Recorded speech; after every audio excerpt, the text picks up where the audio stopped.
so it would have been if certain modern theories concerning the shape of the world had not proved to be disastrously wrong.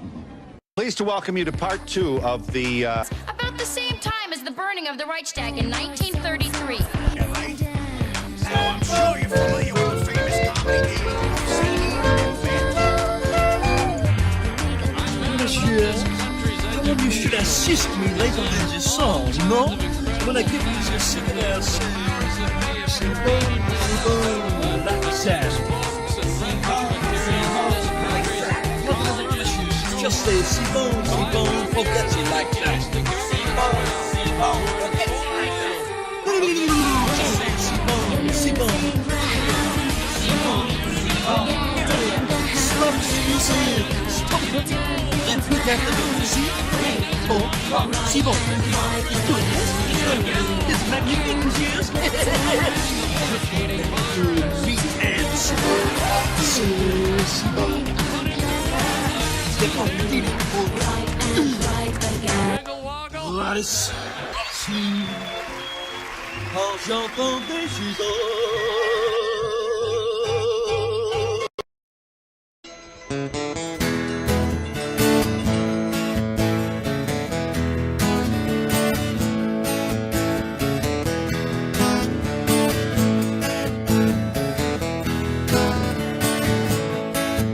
Wash away my troubles, wash away my pain with the rain shine by light.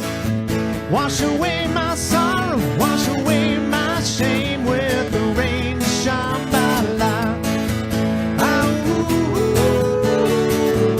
yeah, yeah, yeah, yeah, yeah, yeah. Ah, ooh,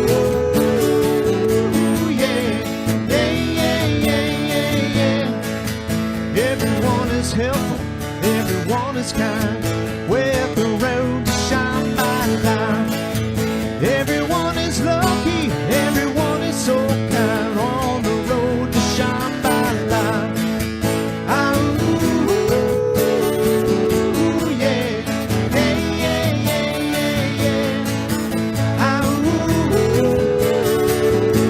yeah, yeah, yeah, yeah, yeah, yeah. How does your light shine in the halls of Shambhala?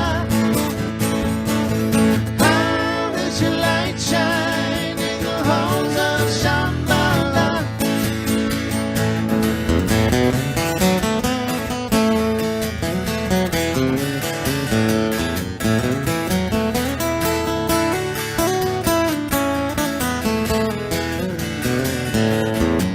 I can tell my sister by the flowers in her eyes on the road to Shambhala.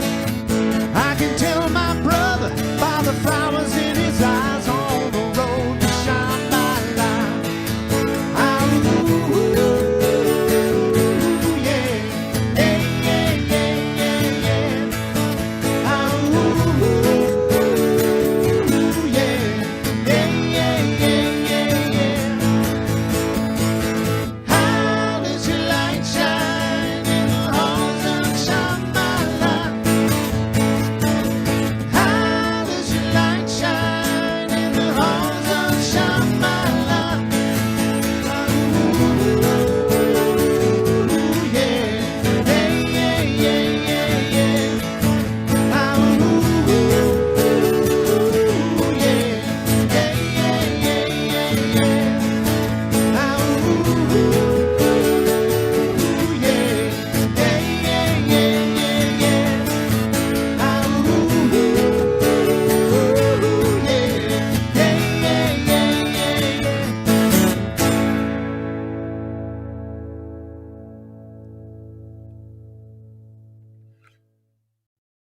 Have you ever looked away from Earth into the black?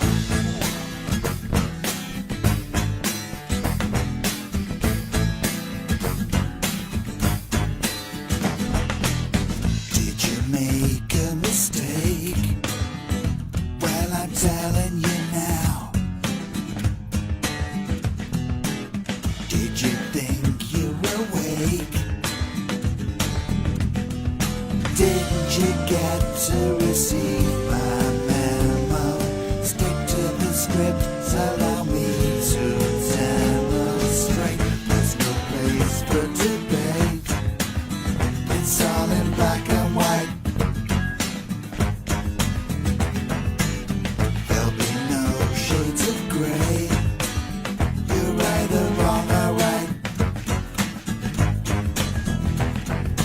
Didn't you get to receive my memo? Stick to the script, allow me to demonstrate what it says in the manifesto hashtag.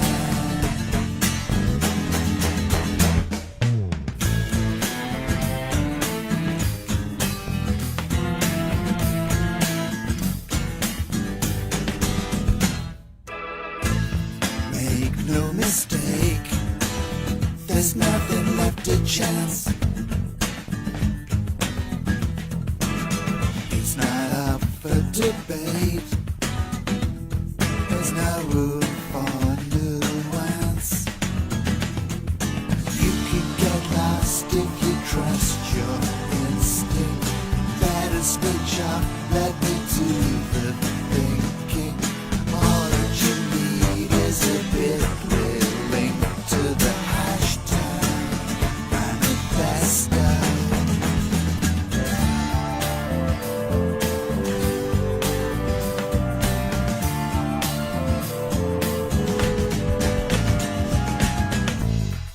You could read this book if your time would allow.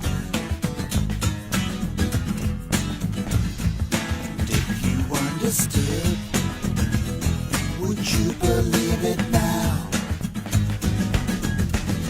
'Cause nobody cares about your opinion. Taking 3 words out of several million, repeating them out of a recognition. You heard it before on the television. The meaning is lost over repetition. All for the sake of a super brilliant hashtag manifesto.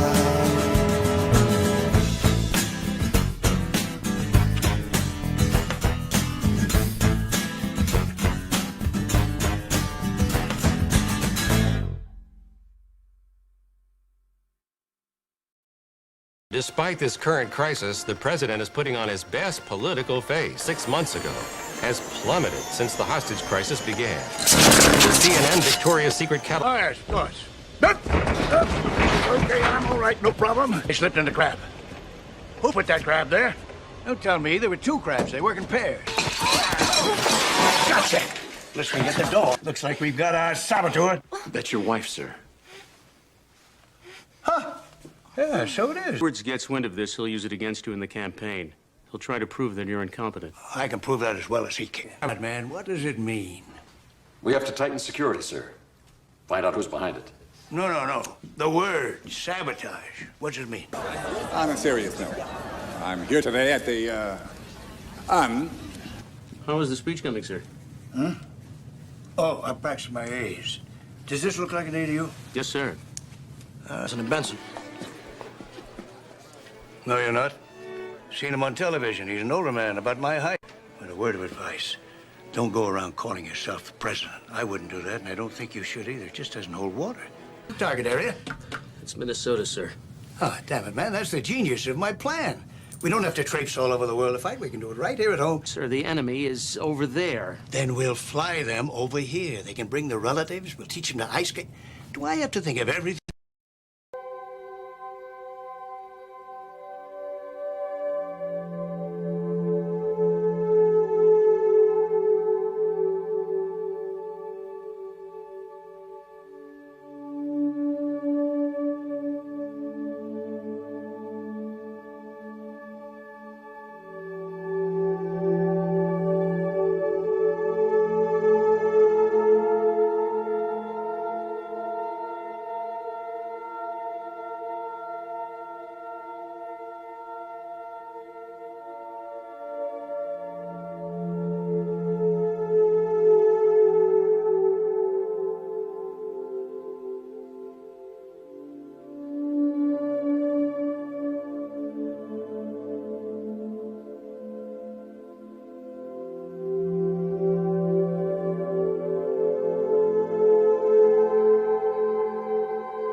in galaxies filled with casualties.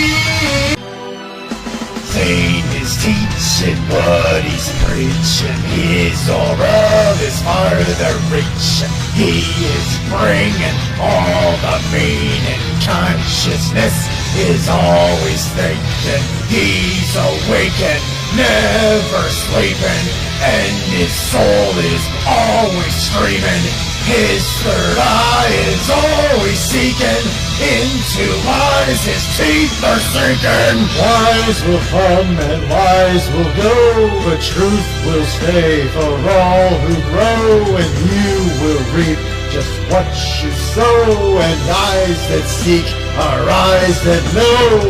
Leaving lies happily, riding up brilliantly, spreading out seamlessly, silently, climbing up rapidly, forming a tapestry, walking with family, truth academy.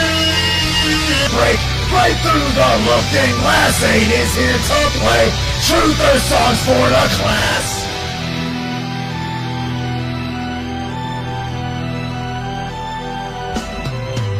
They always lie. Truth will breathe and they will die. Watch it now, the changing tides. Witness as the truth collides.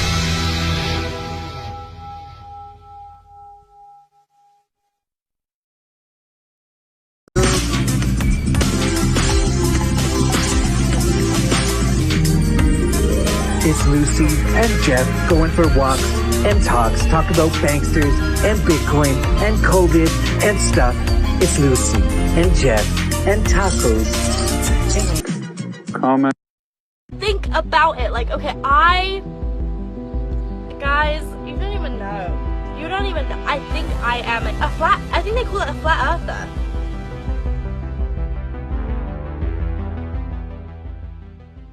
Five. No. We're lying down. What do you mean? Another news? Bicycle scientists? Is that a thing? Bicycle scientists have announced the world is now flat? No! We do lie! We lie! Let's go to the scene with Earl Weather to get more. Thanks, Peter. I'm here with this random cyclist to explain this breaking news.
Słynny radziecki kosmodrom Bajkonur.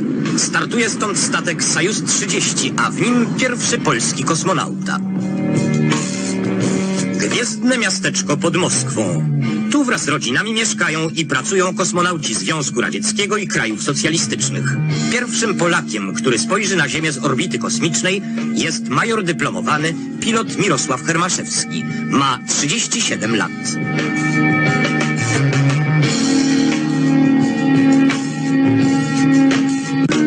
Jak wszyscy wybrani do tej trudnej misji, przeszedł forsowny i trudny trening.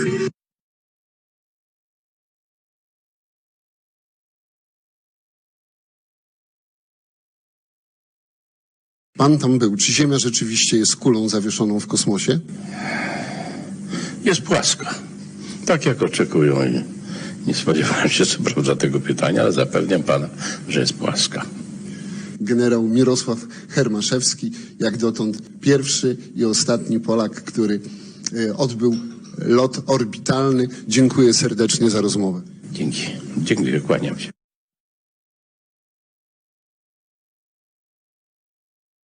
And hardest glass ceiling, but someday someone will, and hopefully sooner than we might think.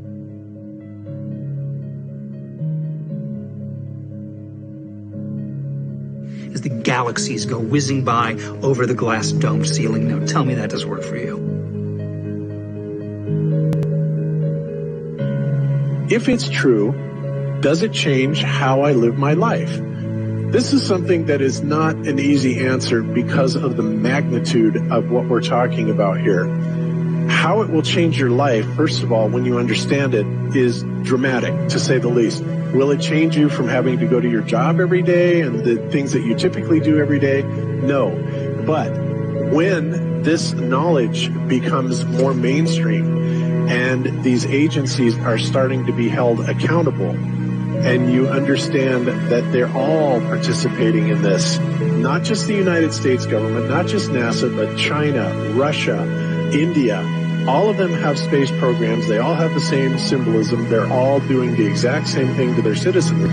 And the first thing you have to understand about this is that the deception goes all the way to the top. And when I say all the way to the top, you have to kind of get rid of the notion that the people at the very highest levels are working together.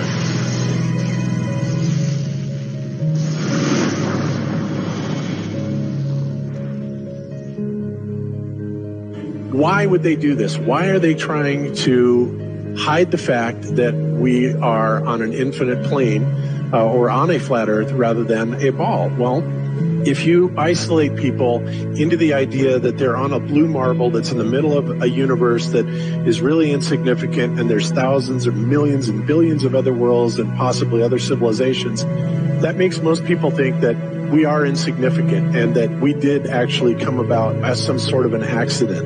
Now, when people believe that, their minds are much more malleable into being given the idea that there is no God, there is no creator.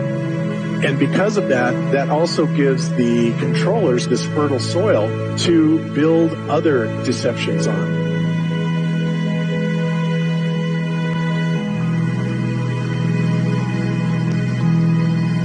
Why do you think that Truman has never come close to discovering the true nature of this world until now? We accept the reality of the world with which we're presented.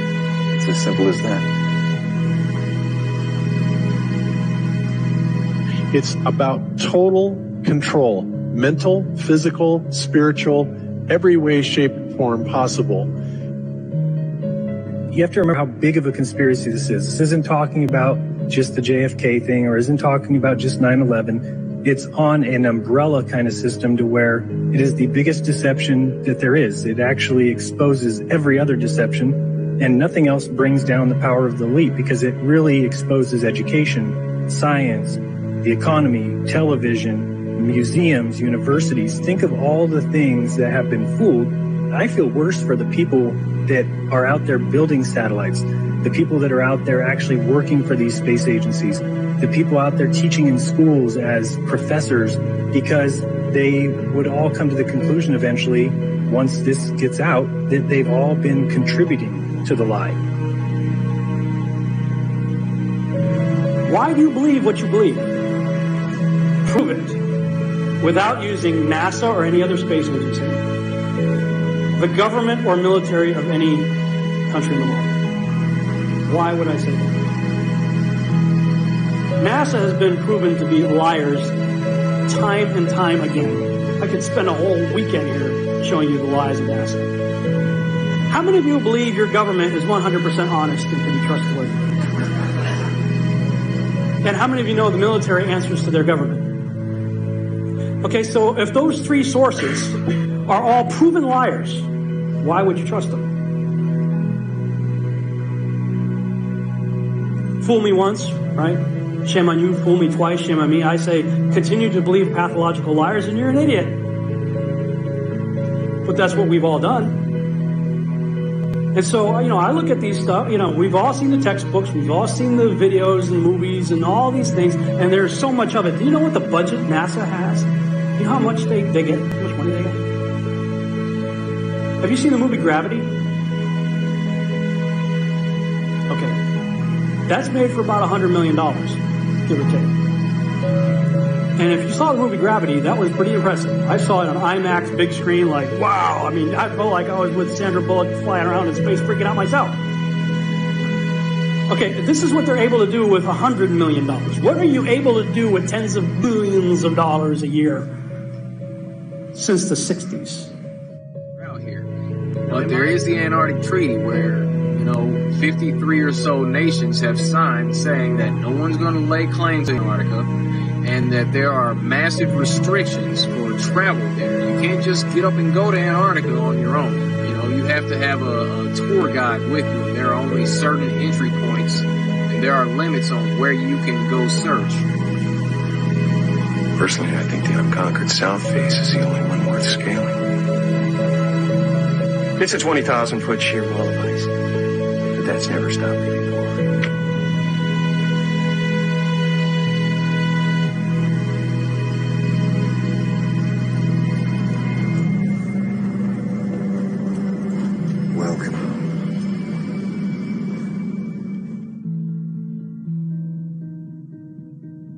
No, I just want to stand on top of the wall and piss off the edge of the world.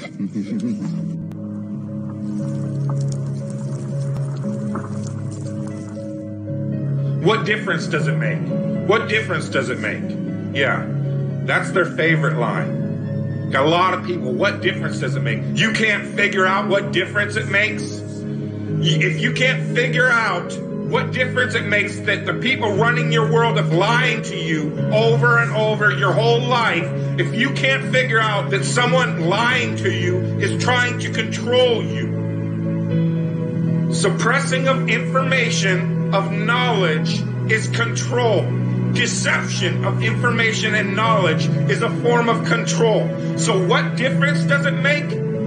It makes a big difference, because once they start omitting information or lying about information about where you live, they're doing it to control you, period. Why am I having to explain this to critical thinkers in the truth movement?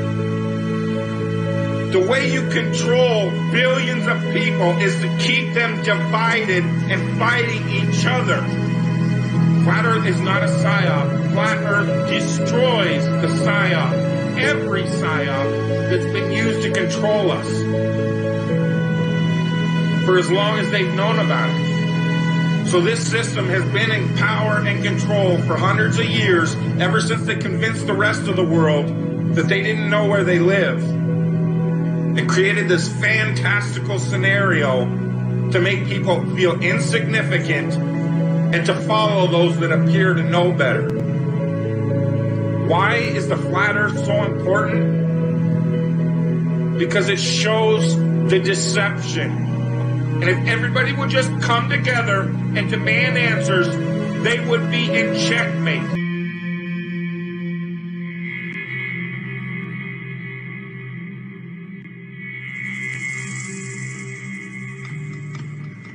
These are the 5 United Nations government agencies that control our globe.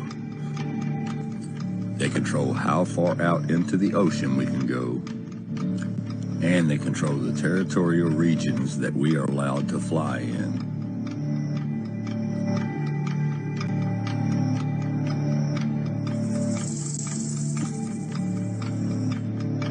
Now, on the same token, this is the Gleason's 1892 world map, better known as the Flat Earth map.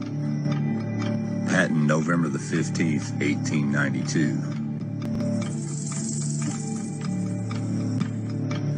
Now, this copy hangs on my wall. It's from the Boston Public Library before the governments took them out in the late 50s.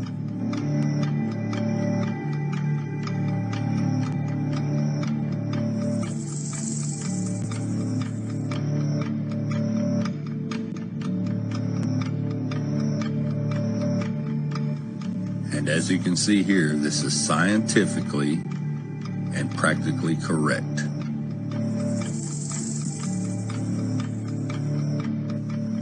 Now I want to show you how those 5 United Nations government agencies have this flat Earth map in their logo.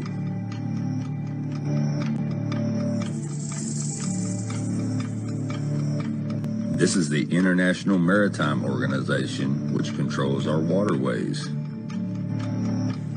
Now, check out their logo.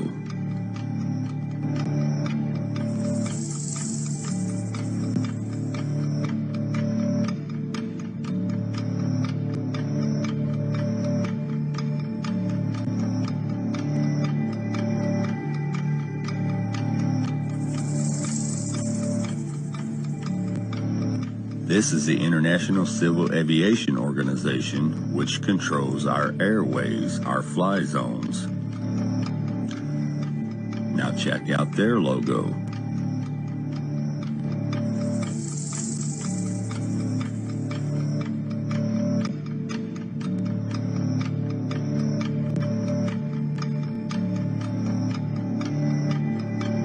This is the World Meteorological Organization, which controls and gives us all our information about our climate and our weather changes. Now check out their logo.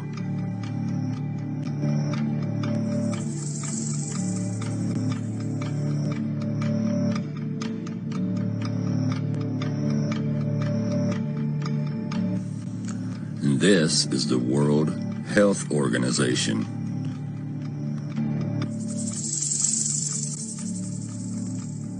This agency controls the information that we receive, such as diseases like Ebola, AIDS, and so on. Now check out their logo.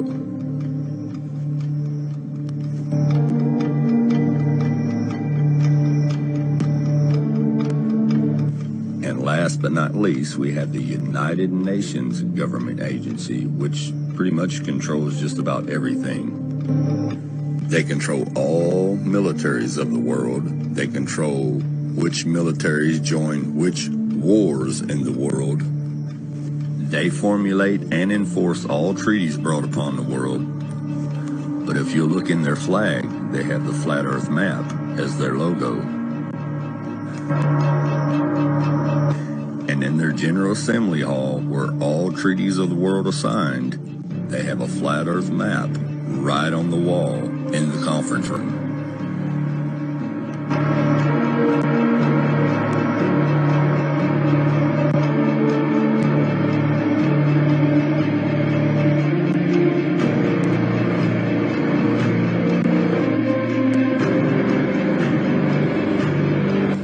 Not only did the United Nations government ban this map, but they banned all maps that were made before 1958. They banned them from public schools and from all libraries. The question is, why? What are they hiding? If they are a global government, why do they have a flat Earth map in all their logos? The reason is because they know where we live and they know the truth. And they are hiding it from us. They are lying to us, ladies and gentlemen. Wake up.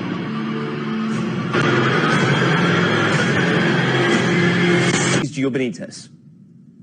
They call it the Peggy factor, Mission Control's code word for the way superstar astronaut Peggy Whitson always gets the job done. I love it up here. Tonight, Commander Whitson making history with her record for any American. By the time she lands in September, her tally will be 666 days in space. Will be 666 days in space. Will be 666 days in space, with more spacewalks, currently 8, than any other female astronaut. The greatest trick the devil ever pulled was convincing the world he didn't exist.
A strange message on Mount Rubidoux. The words Google Flat Earth were found carved into the riverside hill in letters that were 10 feet long.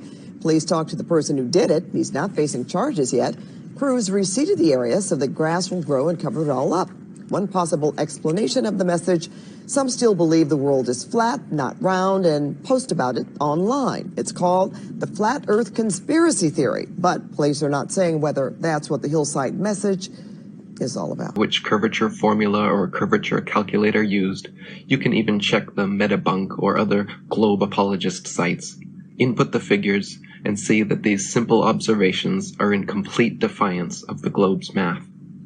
Number 3, all flat earthers say the same two things about water. The first is, water doesn't curve, and the second is, water finds its own level. The second phrase is completely meaningless, so the fact that you all say that exact thing verbatim is just one of the many demonstrations that you all blindly repeat what you hear without giving it a moment's thought. As for the first phrase, stating that water doesn't curve is at least a coherent thought. However, it is dead wrong. Put a drop of water on a piece of wax paper or a leaf. What does it look like? A freaking sphere. Isn't that something? The experiment when there is no moonlight to make sure that the moonlight was indeed the cause of the discrepancy in temperature. This is something you should have learned in middle school, but don't worry, I'll finish the experiment for you. Take the measurements again on a night with a new moon so that there is no moonlight. Look at that. You'll get the same result. Earth is upside down or on their side. Up on Earth is away from the surface of the Earth, no matter where you are on the Earth. Here in yet another example of globe earthers trying to make common sense sound like nonsense. Be light, and there was light. The first time I saw sonoluminescence was in a darkened room. I was transfixed to look at this spherical flask of fluid. And the Spirit of God was hovering over the face of the water, A tiny spot of bright light contained in a flask of liquid. And you look into the center, and in the center see a glowing blue-purple light, which could be seen with the unaided eye. This star in a jar is made when a sound wave is passed through a small bubble inside a flask of liquid. And this sound wave, and this sound wave. And God said,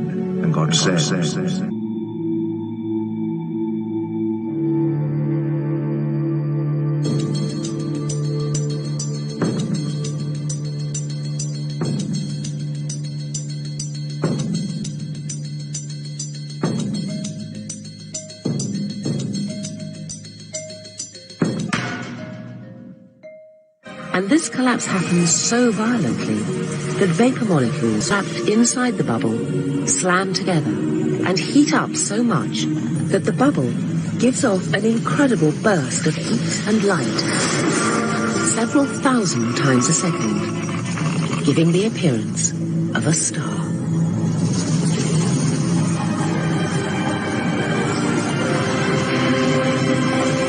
Easy, mother. Put these on. Hey! Stay away from me! I'm telling you, you dumb son of a...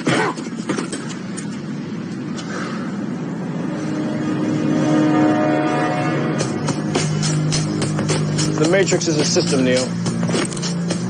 That system is our enemy.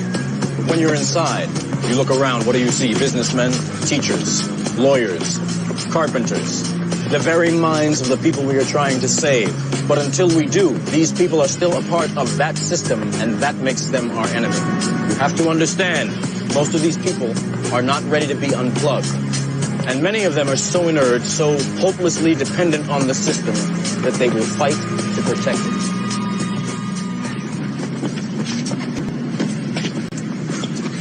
Look!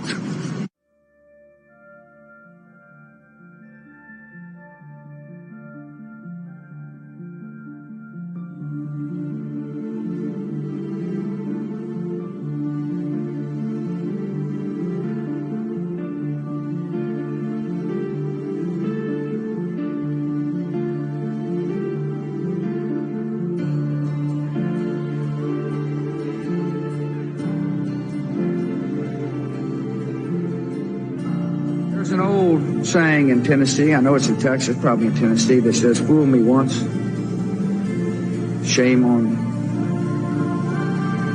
you. If fool me, we can't get fooled again.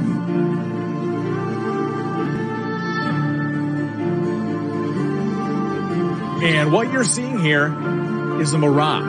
You typically would not be able to see this from the Lake Michigan shore. We talked about this last night. Conditions are right on the lake, and we're actually seeing a mirage of the Chicago skyline.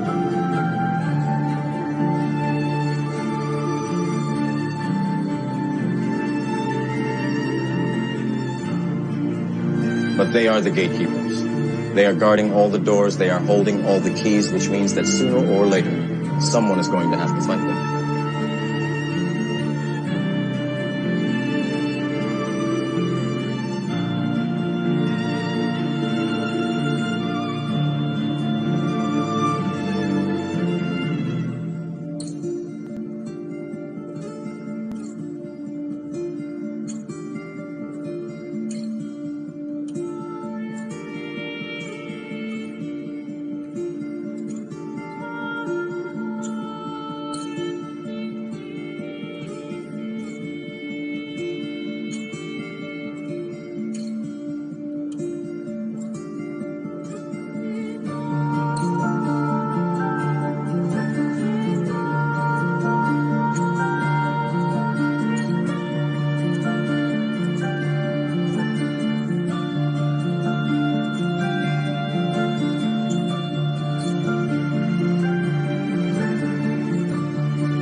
places on the ocean's floor was only just discovered in the 1990s.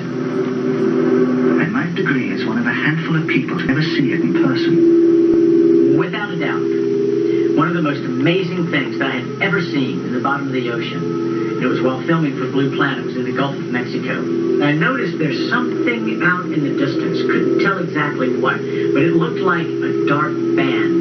And as we approached it, the dark band became a donut. I saw this donut that was black in the center. What the heck is that? And so as we get closer and closer to it, I noticed that the black band had what appeared to be kind of steam over it. And then I looked, and there was water lapping against the shoreline. This band was a ring of muscle. Do you know how to fly those? Absolutely. Do you get to fly to the edge? Oh, yeah. What's past there? Don't know. We're not allowed to fly past that. Let's go. It's against the rules, Jonas. Who are you? The giver. When the elders need guidance, I provide wisdom using memories of the past. Our world was different. There was more. More? Much more. There is no way for me to prepare you for the truth.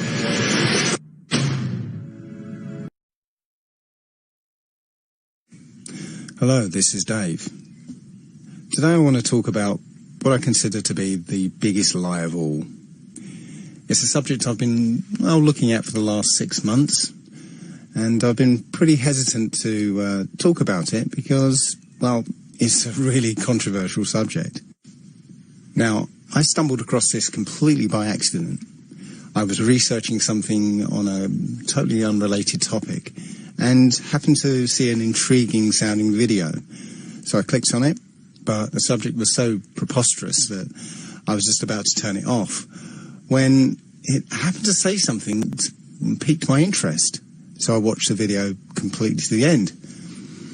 And by the end of it, I had questions. I had some serious questions. So I'm going to ask you to be open-minded about this. This is very, very controversial and difficult to get your head round. So just bear with this and keep an open mind. So, in order to determine the truth, I'm going to be using a few principles here. The first of which is the scientific method, something that the scientific community doesn't seem to use these days. But the scientific method is where a theory or opinion is put forward that matches what we observe. But if something comes along that contradicts those observations, then the theory must be discarded. The second principle is Occam's razor. That's quite simply, the simplest explanation tends to be the truth. The third principle I'm going to be using is from Sherlock Holmes.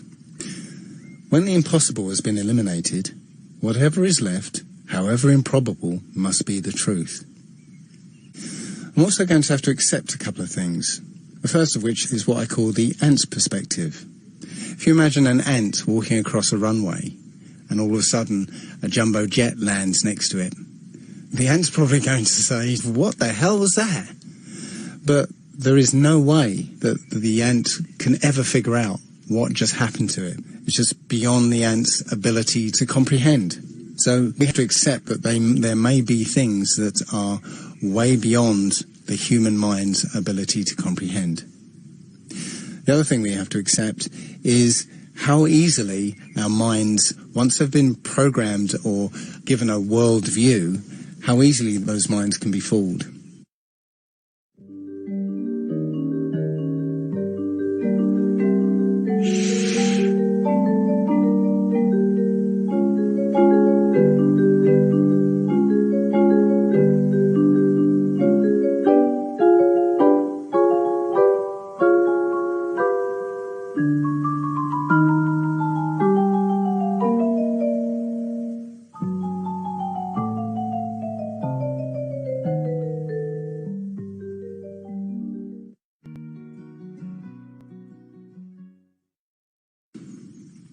You started watching that video with a certain worldview. After all, you know what a room looks like. But those preconceptions caused you to ignore some of the subtle cues that would have given the game away. such as the black rectangle underneath the chair, or the difference in colour between the cups, or even the strange angles of the picture on the wall. You believed a visual lie because your worldview was so powerful that it blinded you to any evidence that contradicted it. The other thing I'd like to mention at this point is how easily we can be fooled by two-dimensional imagery. We've been trained and conditioned to suspend disbelief when we see certain two-dimensional imagery, such as photographs. You know, a photograph is not reality. It's a photograph. And photographs can be altered and manipulated. Video is not reality. And here's some examples of that. Pretty realistic stuff. Point is, you can't automatically trust any two-dimensional imagery or media that's presented to you by the establishment. So let's get down to it then, shall we? This is apparently the truth of our world. We live on a spherical planet called Earth, spinning at 1,000 miles an hour on a 23.4 degree tilt. Now, I always thought it was 23.5 degrees, but as I researched into this, I found it was actually 23.4. That's 23.4 degrees away from vertical. Funnily enough, that leaves 66.6 degrees away from the horizontal. Interesting. So anyway, we're orbiting an ordinary star that is apparently 93 million miles away.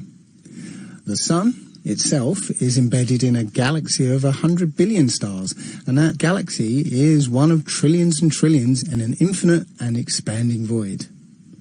And in the midst of that void, we are just an insignificant and unimportant microbe that arrived here by accident, that's crawling around on this speck of dust.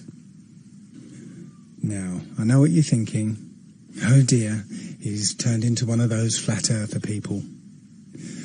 But if you've ever discovered the truth behind all those things that have been labelled as conspiracy theories, you've been willing to set aside your preconceptions of the world to be able to accept a new and often terrifying version. This is no different, so please bear with me. The first thing that people will automatically say is, of course we live on a spherical Earth. We've got the photographic evidence, don't we? Well, strangely enough, when you try and search for a picture of Earth from space, you'll find surprisingly few of them. In fact, all of them, including this one, this is from NASA, it's called the Big Blue Marble. All of them are composites. NASA will freely admit to them being composite images or CGI or Photoshop. There's only one image that NASA will claim was shot from space, and it's this one. It's apparently shot from Apollo 17. But all of these images have problems. First of all, the scientist will tell you that because the Earth is spinning, centrifugal forces will force the equator to bulge out as it's spinning. So the Earth is more of an oblate spheroid. But, funnily enough, all the images from space, supposedly, are perfect spheres. Also, one thing I noticed is that the colours of continents and the sea itself, they're very vivid. Now, when you look at anything at a distance, maybe if you look at some hills at the distance of 3 or 4 miles, you'll see that the colours are kind of washed out somewhat because of the atmosphere. If you see mountains further off in the distance, the dark colours are washed out even more because of the influence of the atmosphere. So how can it be that you get these very vivid, striking colours through miles of atmosphere? I can't explain it. The other strange thing about this supposed shot of Earth from space is that the continents actually appear to match the Mercator map rather than the Peters projection map. Now, if you don't know the difference, here's a little video to explain.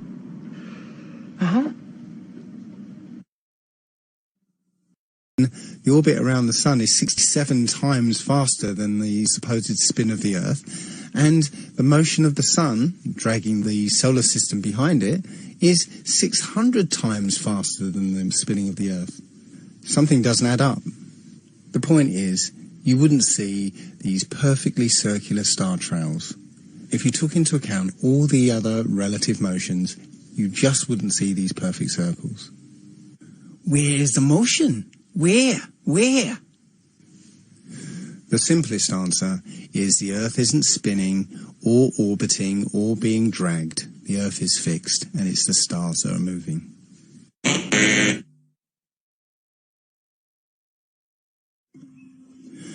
So now let's turn our attention to the Sun.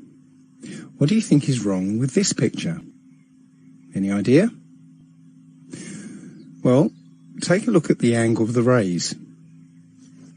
If the Sun was 93 million miles away, as I show in this diagram, well, actually, I can't really show 93 million miles to scale here because if it was, the Earth would be probably in the next town. Point is that at that kind of distance, all the light rays from the Sun would be parallel near enough. And, if you recall, Eratosthenes' calculation of the circumference of the Earth actually depends on the light being parallel from the Sun. So, when the light shines through broken cloud, it would hit the ground parallel rather than at this kind of angle. So, if you're able to measure the angle of these sun rays, you can basically, with a bit of simple geometry, figure out exactly how high the Sun is. And that turns out to be about 3,100 miles. And if you were going to try and hide this information, that the Sun is actually very close, perhaps you'd encode it in symbol. Does this look familiar? There are quite a few videos like this one, where people send up their video cameras on weather balloons. One thing to note is where you can see a hot spot on the clouds directly under the Sun, like here. You see it? Directly under the Sun is a hot spot. Now that would be impossible if the Sun was 93 million miles away. But also note how the Sun appears to move with the Earth. As the camera rocks about, you'll see the Sun moving around with the Earth. Now again, if the Sun was 93 million miles away, you wouldn't see that. Just like if you were on a speeding train, the trees next to the track will whiz past you, but the mountains in the distance would, well, they'd hardly move. And if the Sun was behind those mountains, the Sun wouldn't move at all. So just like in this diagram, you can see there's a Sun a long, long way off and a Sun that's directly above the kind of landscape. And as the camera is simulated to move here, you can see that the closer Sun is moving with the simulated Earth here. But the one further away moves as if it was further away. You can see it hardly moves in relation to the Earth. Again, that's not what we see in these videos. The Sun appears to be directly above the flat Earth. In the flat Earth model, the Sun rotates around us and only appears to rise and set because of the way our vision works. We see in perspective. That is, the horizon is at our eye level, and as things recede from us, they tend to converge to the center of that horizon line, to a place that's known as the vanishing point. Just as if you were standing at the end of a very long corridor, you would see that the walls would appear to converge. The floor would appear to rise up to meet the horizon, and the ceiling would also appear to move downwards. Of course, the walls and the ceiling are all parallel to each other, so they don't actually move anywhere, but it would just appear that way. And anything that lies beyond the vanishing point is effectively invisible to us. It's beyond the limit of our vision. The clouds in this picture are all at the same height, but the further they are away from you, the lower down in the sky they appear to be. And similarly, the further away the cloud shadows are on the ground, the higher up they appear to be. Now, try and watch the following video without the preconception that the sun rises and sets, but rather moves closer to you and then moves further away.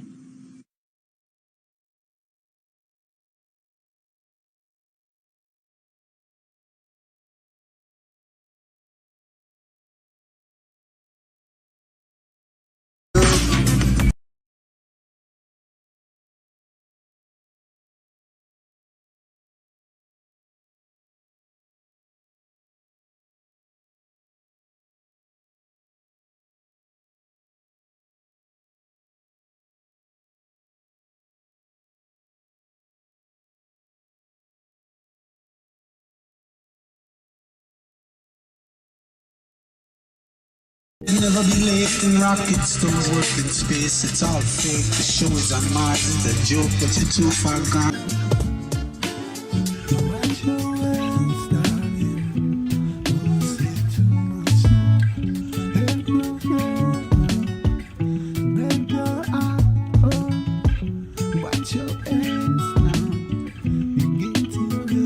Planes will add a new dimension to Antarctic exploration.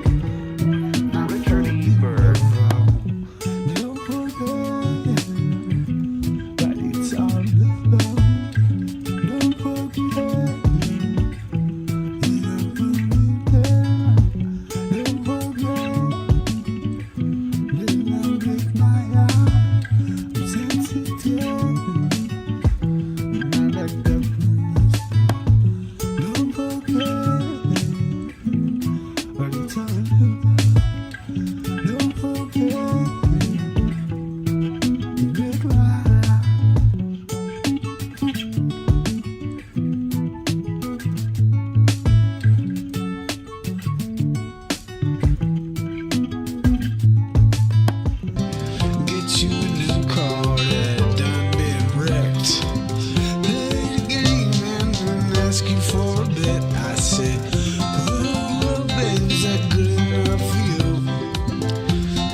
lost living out your dreams.